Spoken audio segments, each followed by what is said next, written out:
The rising sun cast a golden light over the wheat fields as James felt the first tremor beneath his feet. These were not the soft steps of deer that often visited his land in the early hours of the morning. This was different, something intrusive. The roar of engines shattered the natural symphony that had embraced his farm for generations. James set his coffee cup down on the porch and rushed toward the sound. As he reached the top of the hill that separated his house from the distant fields, his heart stopped for a moment. A dozen motorcycles tore through his crops, leaving behind a trail of destruction. Heavy wheels crushed newly sprouted shoots. Mud splattered into the crystal-clear stream that sustained the entire property. The same stream where his grandfather had taught him to fish, where his father had celebrated his 10th birthday, where James imagined his own children would one day learn the secrets of nature. "Hey, this is private property," James shouted, running down the hill. His voice was drowned out by the engines. Only one of the riders glanced in his direction, raised a hand to what could have been either a greeting or a sign of disregard, then sped up, disappearing around the bend in the woods. That night, as he inspected the damage, James felt a lump in his throat. It wasn't just about material loss. It was decades of care and devotion trampled in minutes. The stream, one so clear that it reflected the stars, now carried oily stains that formed sickly rainbows on the surface. On its banks, food wrappers, empty bottles, and cigarette butts formed a grotesque mosaic of indifference. "They'll leave when they get bored," said Martha, his wife, trying to comfort him as he sat on the porch, staring at the horizon with empty eyes. "It's just a passing trend." But Martha was wrong. The following weekend, the riders returned. And again, each time in greater numbers, each time louder, each time more destructive. With every new invasion, a part of the paradise James had inherited from his father, and his father from his grandfather, was being eroded, like a silent cancer spreading through the land. On a particularly difficult Saturday, when the noise of the motorcycles scared away even the birds that had nested in the ancient oaks for generations, James decided it was time to act. He got into his car and drove to the police station in the nearby town. Sheriff Thompson greeted him with a tired smile, chewing on a toothpick as he listened to his account. When James finished, the sheriff sighed, took the toothpick from his mouth, and looked at him with an expression between pity and boredom. "James, they're just kids having fun. There's nothing we can do. Technically, the path they use to get to your land is considered a public easement. But they're destroying my property, contaminating the stream, killing my crops. Look, I can send someone to check it out, but..." The sheriff made a vague gesture with his hands. "You know how things work. Some of these kids are the sons of important people in the area. And in the end, it's just land. Just land." The words hit James like a punch to the stomach. How could he explain that this just land held his father's ashes, scattered beneath the oldest oak tree? How could he make him understand that this just a stream had saved his family during the Great Drought of '92, when every other farm in the region had succumbed to desertification? How could he translate the value of a legacy that wasn't measured in acres or dollars, but in memories and promises? In the following weeks, James tried everything. He put up signs, built fences, and spent sleepless nights patrolling the property. Nothing worked. The signs were torn down and used as makeshift targets. The fences were knocked over, often by the riders themselves. And his patrols only led to confrontations that left him bruised and with a growing sense of helplessness. On a particularly brutal Sunday, after yet another invasion that left part of his cornfield completely destroyed, James drove to the local market to buy materials to reinforce the fences. While waiting in line at the register, he couldn't hold back his frustration. "I don't know what else to do," he confided to the young cashier, who looked at him with sympathy as she rang up his purchases. "It's like no one cares. Like everything I built, everything my family has protected for generations, means nothing." What James didn't notice, consumed by his pain, was that a woman standing in line behind him had been listening to every word. Olivia Parker, an environmental lawyer who had just moved to the area, felt something stir inside her as she heard his broken words. a reflection of her own fight, of her own battles against indifference and destruction. As James walked out of the market and began loading his purchases into the trunk of his car, a voice startled him. "Excuse me," Olivia said, approaching with determined steps. "I couldn't help but overhear your conversation in there. I think I can help." James looked at the woman standing before him. Well-tailored suit, steady eyes, a business card extended between her fingers. At that moment, he had no idea that those simple words, spoken by a stranger in a supermarket parking lot, would mark the beginning of a revolution that would transform not just his land, but the entire community around him. What James couldn't possibly imagine was that his greatest defeat would end up becoming the seed of his most unexpected victory. The next morning, Olivia's business card rested on the kitchen table like a fragile thread of hope. James studied it while Martha poured coffee, the familiar aroma filling the kitchen where 3 generations of his family had shared meals and dreams. "Do you really think she can help?" Martha asked, her voice heavy with doubt. Months of frustration had worn down her faith. "Honestly, I don't know, but we've tried everything else." Olivia's office was simple but organized, with walls decorated with photographs of preserved natural landscapes. She listened attentively as James recounted his story. The inherited farm, the significance of every acre, the growing invasions, the authorities' indifference. "What hurts me the most," James admitted, "is knowing I'm failing my father. I promised him I would protect this land." Olivia watched him with an intensity that made him feel truly heard for the first time in months.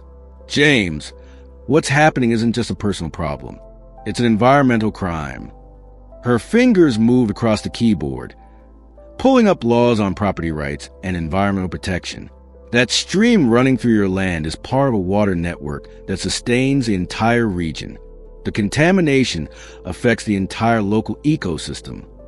A spark of hope ignited in James's chest. "So we have a case?" "We have more than a case," Olivia replied, a small smile forming.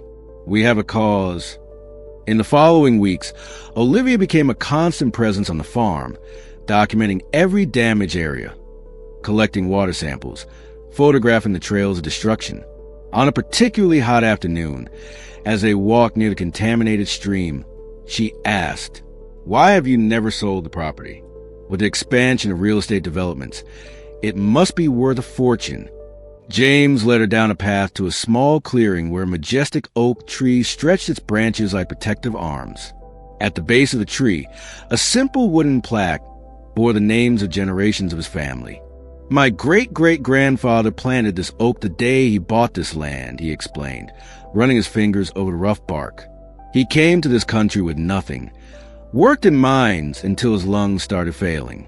Then, with every penny saved, he bought this land to set down roots, as he used to say." James took a deep breath. "When I was 8, my father brought me here and told me this story.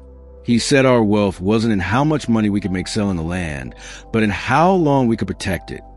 Olivia's eyes glistened with deep understanding. In that moment, something shifted between them. They were no longer just lawyer and client, but allies in a battle that transcended legal matters. The next morning, Olivia presented a plan that went beyond conventional measures. "The law is on our side, but we need more than laws. We need people," she explained, showing him a list of contacts. "I know journalists, activists, and biologists who can document the ecological impact. If we bring visibility to the case, public pressure will do the rest."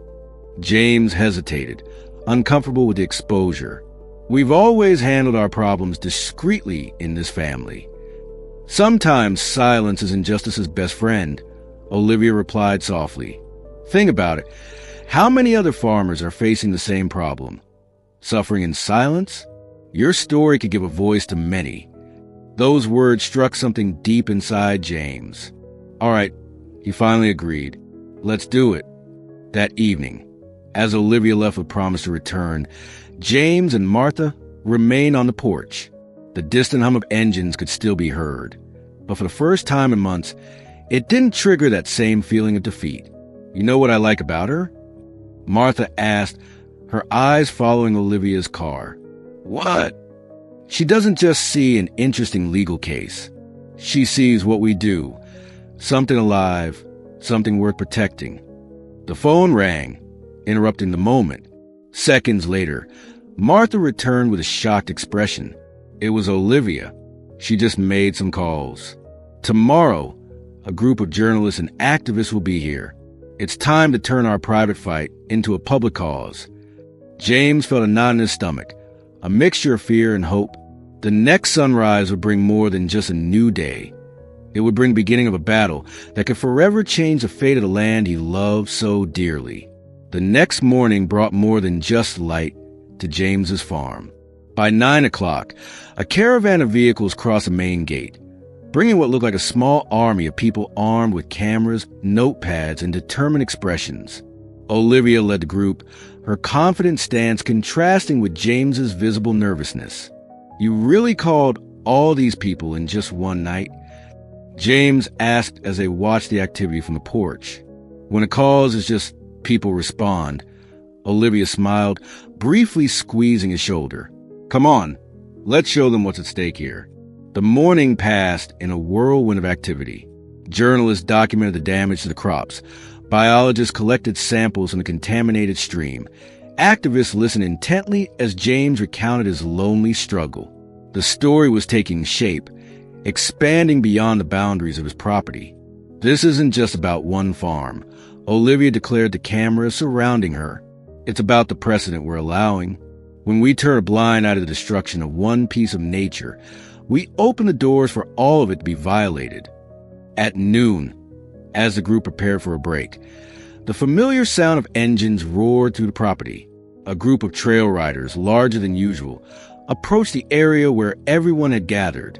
James felt his heart race, torn between the fear of confrontation and the strange relief. Finally, someone would witness what he had been facing. The riders stopped a few meters away, surprised by the unexpected presence of so many people. The leader of the group, a tall man wearing a leather jacket adorned with patches, removed his helmet. His face revealed not a reckless teenager, as James had imagined, but a middle-aged man with hard eyes assessing the situation. "What's going on here?" he asked, his voice carrying authority that didn't match someone caught trespassing on private property. Before James could respond, one of the journalists stepped forward, camera in hand. "We're documenting the environmental damage caused by trail riders who invade this private property," he explained. "And you just provided us with live footage." A murmur ran through the group of riders. Their leader, however, showed no embarrassment. On the contrary, a disdainful smile formed on his lips. "Private property? Interesting that you mentioned that." He gestured to one of his companions, who handed him a folder. "Maybe you should check your facts before staging this spectacle." Olivia stepped forward, positioning herself protectively beside James. "What are you talking about?" "Ryan Cooper." The man introduced himself, extending a hand that James deliberately ignored. "Secretary of Economic Development for the municipality. These lands you call private property include a strip of public easement established over 50 years ago, guaranteeing access to the reservoir at the northern end." James felt the blood drain from his face. "That's absurd. My family has held the full title to this land for generations." "Yes, the land is yours," Ryan agreed, his smile never fading. "But the rite of passage is not. It's documented in records that apparently no one bothered to check." He opened the folder, revealing old maps and documents. "This path we use was established as a public easement back in 1973, when your grandfather granted the right-of-way in exchange for tax exemptions. It's all here perfectly legal." A heavy silence fell over the group.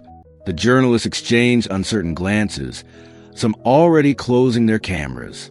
James felt the ground disappear beneath him. How was this possible? Why had his father never mentioned such an agreement?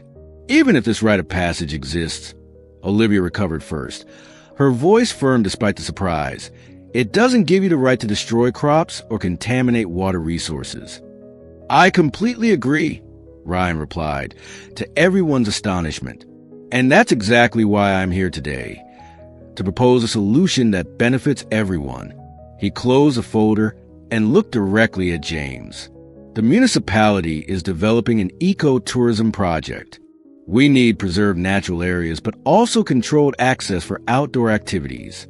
Your property would be perfect. We would preserve the environment, regulate trail use, and you would receive financial compensation for the organized use of the land. The proposal landed like a bomb among those present. The activists, once united against a common enemy, now whisper conflicting opinions among themselves. James stared at Ryan, unable to process the sudden turn of events. You orchestrated the invasion from the start? Was it all deliberate? James's voice trembled with indignation. Ryan shrugged without denying it. Let's just say we needed to assess the potential of the trails. The plan was always to formalize everything.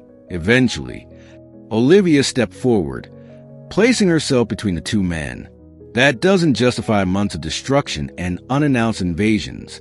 You could have presented the proposal formally instead of destroying Mr. James's property. Bureaucracy, Ryan dismissed with a wave of his hand. Sometimes, progress requires more direct paths. But we're here now, offering an official solution. What do you say, James? Can we turn this conflict into a mutually beneficial partnership? James looked around, at the journalists who were already putting away their equipment, at the activists debating among themselves, at Olivia, who seemed torn between outrage and strategic calculation. Suddenly, the victory that seemed so close was turning into an unexpected dilemma. Would accepting the proposal mean winning the battle but losing the war? Or was this an opportunity to turn a defeat into a different kind of victory? In James's hands was not just the fate of his land, but the very definition of what it truly meant to protect a legacy. Back at home, the kitchen had turned into an improvised war room. Old maps and yellow documents covered the table where generations had shared dreams and hopes. Olivia analyzed every paper Ryan had presented. The silence in the room was heavy as the morning fog. It's legitimate, she finally admitted, tracing a line on the aged map with her finger. Your grandfather really did grant this rite of passage. James sank into his chair, his coffee growing cold between his hands. He felt betrayed, not just by outsiders, but by the very past he had thought he understood. Why didn't my father ever mention this? He murmured, more to himself than to anyone else. Martha touched his shoulder gently. Your grandfather wasn't one to share his business, remember? Maybe your father didn't even know. We need to decide our next move, Olivia interrupted. Ryan's proposal isn't completely bad. Regulated ecotourism could protect the environment and generate income. So I should accept it? James asked bitterly. After months of deliberate destruction? We have options, Olivia responded firmly. We can fight them for the damages they caused, or we can negotiate from a position of strength now that we have public attention. James stood up abruptly. I need to think. Alone. The path to the old oak had never felt so long. Every step across the land brought back memories. His father teaching him to recognize when the soil was ready for planting. His mother collecting wild herbs for winter teas. This land wasn't just a place. It was a fabric that connected his family's past and future. Sitting among the trees' exposed roots, his childhood spot for reflection, James whispered, "What would you do, Dad?" The sun had already set when he returned to house, a new determination in his step. I called Ryan. He'll be here tomorrow with municipal representatives. We're going to negotiate, but on our terms. The night was restless. James prepared meticulously, drawing up maps, setting boundaries. When the first rays of sunlight touched the horizon, he was ready for the showdown that would define the future of his legacy. Ryan arrived promptly at 9, accompanied by the mayor.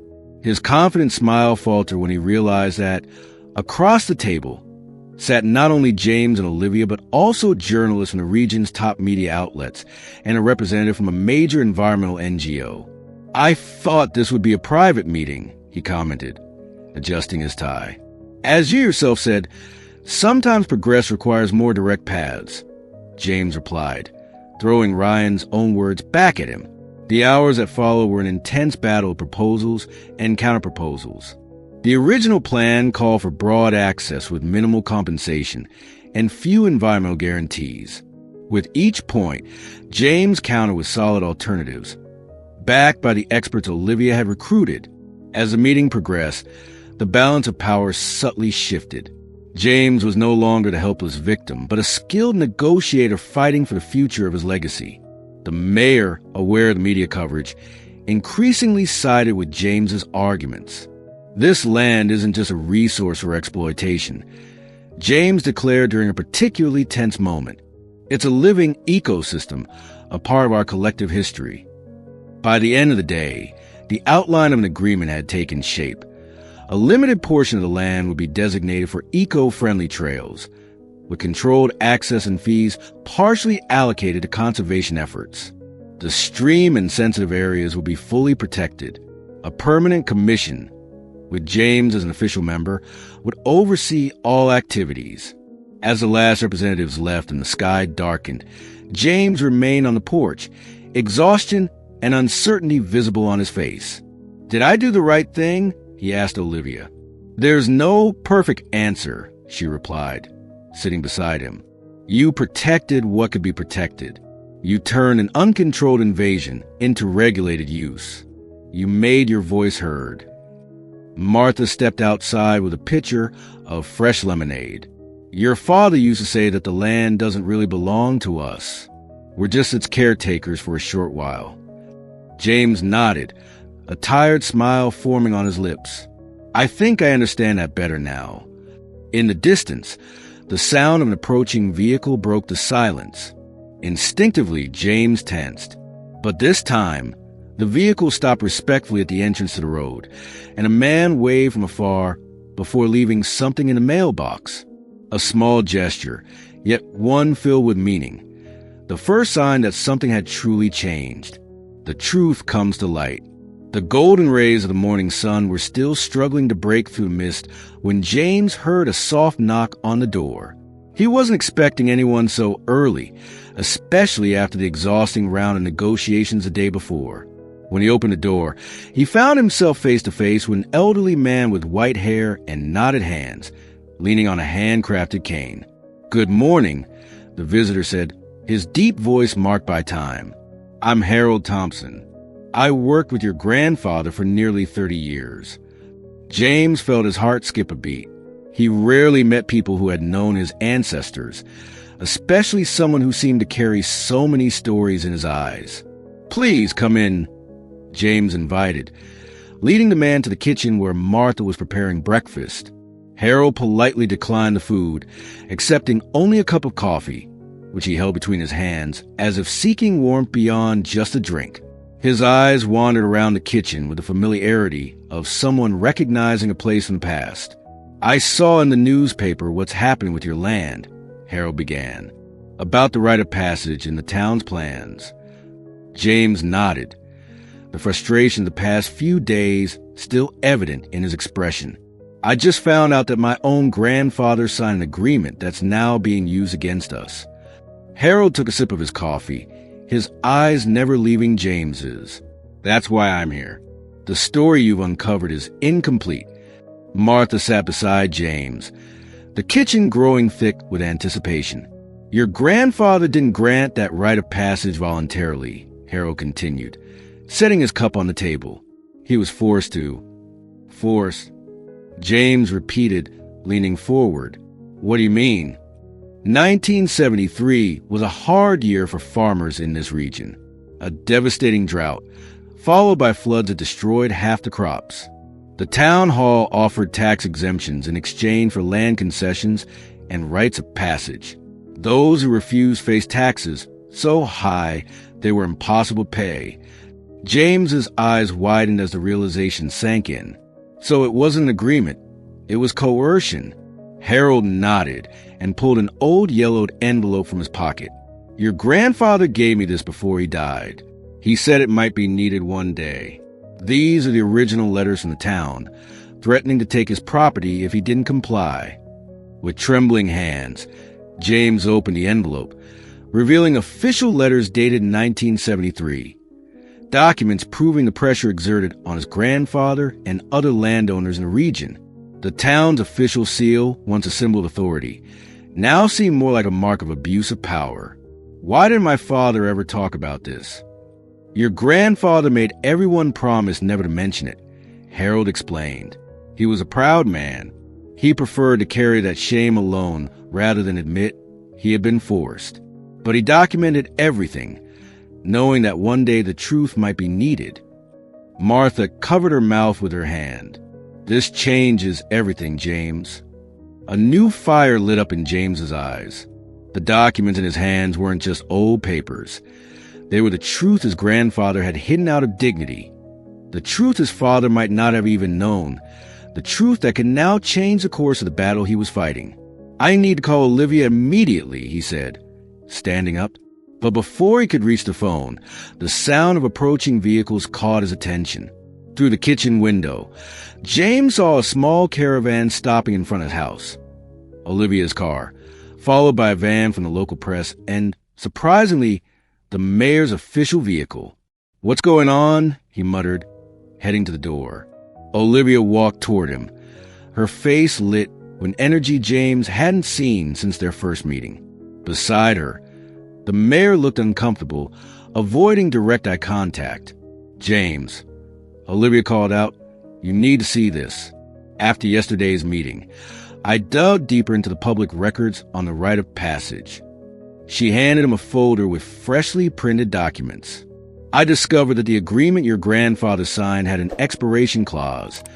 The rite of passage would automatically terminate if it wasn't used continuously for 10 years. And there are clear records showing that no one officially used that passage between 1985 and 1998. The mayor cleared his throat, clearly uncomfortable. What Dr. Parker is trying to say is that there may have been a misinterpretation of the documents on our part. Technically, the rite of passage expired over 20 years ago. James looked at the documents in his hands and then at the ones Olivia had just given him. Two pieces of a puzzle coming together, revealing a truth that completely changed the game. And that's not all, Olivia continued, unable to contain her excitement. Journalist Emily from the Tribune discovered that Ryan Cooper has direct financial interest in an adventure tourism company that would have been the main beneficiary of the plan he proposed. It's a clear conflict of interest that he never officially disclosed. The mayor looked increasingly uncomfortable. "We are, of course, investigating these allegations, and we'd like to resume negotiations from, well, a new starting point." Harold, who had been quietly watching from the porch, smiled to himself. The truth, buried for decades, was finally coming to light, like a persistent seed that eventually finds its way through the soil. James felt a wave of conflicting emotions. Vindication, relief, but also a strange sadness of the price his grandfather had paid in silence. The letters in his hands weren't just proof of historical injustice. They were a tangible link to the man who had sacrificed his pride to preserve the family legacy. "I think we have a lot to discuss," James finally said, looking the mayor directly in the eyes. His voice carried no resentment, only the quiet firmness of someone who had finally reclaimed not just his land, but his history. A week after revelations, James's farm had become the epicenter of a movement no one had foreseen. The old barn, once used only to store equipment, now hosted a historic meeting. Local residents, environmentalists, journalists, and government representatives sat side by side on makeshift benches. At the center, a simple table where James, Martha, and Olivia waited for the assembly to begin. The murmurs of conversation died down as James stood up. He took a deep breath, feeling the weight of 3 generations on his shoulders. "My grandfather used to say that the land has a memory," he began, his voice growing steadier with each word. "It remembers every drop of sweat that has fallen on it, every seed planted with hope, every promise made beneath its sky." His eyes scanned the attentive faces. Ryan Cooper was absent. His leave of absence had been announced in the morning newspaper amid investigations into his conflict of interest. For months, I watched this land be violated. I saw the stream that quenched the thirst of so many living beings be contaminated with oil. I saw crops destroyed by negligence and greed. James paused, his voice softening. But I also saw something unexpected grow from this pain. A community coming together, people who had never spoken before discovering a common purpose. The mayor, seated in the front row, adjusted his tie with visible discomfort. Today, we are not here to continue a battle, but to transform it into something greater. James picked up the document in front of him. This is the new proposal for my family's land. Olivia stepped forward, taking over the technical explanation with the precision of someone who knew every comma in the text. The agreement establishes the creation of the Thompson Natural Sanctuary, covering 80% of the property. The trails will be redesigned to minimize environmental impact, with controlled access and fees that will directly fund conservation efforts. The stream and its springs will be designated as fully protected areas. Murmurs of approval rippled through the barn. In the back, Harold, James's grandfather's old friend, smiled quietly. Management will be shared, Olivia continued, between the Thompson family, community representatives, and environmental specialists. A portion of the revenue will fund environmental education in local schools. The mayor stood up, clearly not wanting to be left behind in a movement gaining momentum. The town hall fully supports this initiative, he declared, as if the idea had been his all along. And we commit to reviewing all similar agreements made in the 1970s to ensure that no other family is harmed by inadequate interpretations of historical documents. James studied a man who, just weeks before, had ignored his pleas. It was fascinating how power could shift so quickly, not through force, but through truth and determination. When the documents were finally signed, spontaneous applause filled the old barn. Martha squeezed James's hand on the table, her eyes shining with unshed tears. "Your father will be proud," she whispered. "Your grandfather, too." A legacy rebuilt. Later that afternoon, as guests celebrated with homemade lemonade and pies in the garden, James found a quiet moment beneath the old oak tree. His grandfather's letters rested in his hands, not as a symbol of hidden shame, but as proof of quiet resistance. Olivia joined him, respecting his silence for a moment before speaking. "It's incredible how everything changed so quickly," she remarked, watching the lively movement around the house. James smiled, carefully folding the letters. "It wasn't quick. My grandfather started this fight decades ago, keeping these records. My father continued it by keeping the land alive despite the hardships. I just harvested what they planted." Olivia gently touched the trunk of the century-old oak. "It's like this tree. People only see the trunk and branches, but the real strength is in the hidden roots." From the garden, the sound of laughter and animated conversation brought new energy to the property. Where once there had been invasion, now there was coexistence. Where destruction had taken place, preservation was beginning to grow. The land, with its ancient memory, was recording another chapter in the Thompson family's history. Not an ending, but a transformation, a redefined legacy that will continue long beyond that summer day. 2 years later, 2 years had passed since that meeting in the barn. Spring blanketed the Thompson property in a burst of color and life. Wildflowers dotted the fields that had once been torn apart by relentless tires. The stream, now crystal clear once again, meandered to the land like a pulsing artery, its soft music embracing the entire farm. James walked along one of the newly designated trails, accompanied by a group of local schoolchildren. His eyes shone as he explained how to recognize animal tracks, identify medicinal plants, and listen to the secrets the forest whispered to those willing to learn its language. "Here," he said, pointing to a small fenced-off area where young saplings grew protected. "We're replanting native oak trees. Do you know how long it takes for an oak to reach full maturity?" 100 years, shouted curly-haired boy, proud of his knowledge. James smiled. "That's right, William. 100 years. That means we're planting trees we will never see fully grown. We're planting for the future, for people who haven't even been born yet."